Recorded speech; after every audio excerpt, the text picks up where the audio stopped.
ചേച്ചി ഇതിന് പാവാട തയ്ക്കണോ അതോ ചുരിദാർ തയ്ക്കണോ? പാവാട ഇട്ടിട്ട് മടുത്തു. ചുരിദാർ തയ്ക്കണം. ഓ പിന്നെ ശരി.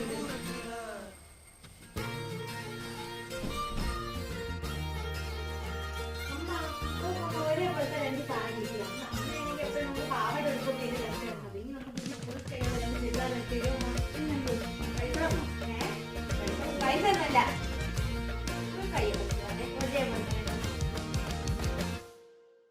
நானா தானா வீணா போனா சரியே இல்லையே அட ஆனா ஊனா காணா போனா வழியே இல்லையே ஒரு குட்டி சைஸ் புசுவான கொளுத்தி நெஞ்சு நடுவுல நிறுத்திட்டா ஒருத்தி ஒரு பட்டாம்பூச்சிய விட்டா பாருடா எட்டாத தூரத்துல ஒரு கட்டுக்கோப்பானவனதான் கடத்தி நெஞ்ச தூசி தட்டி எடுத்துதான் நிறுத்தி இப்ப நேரா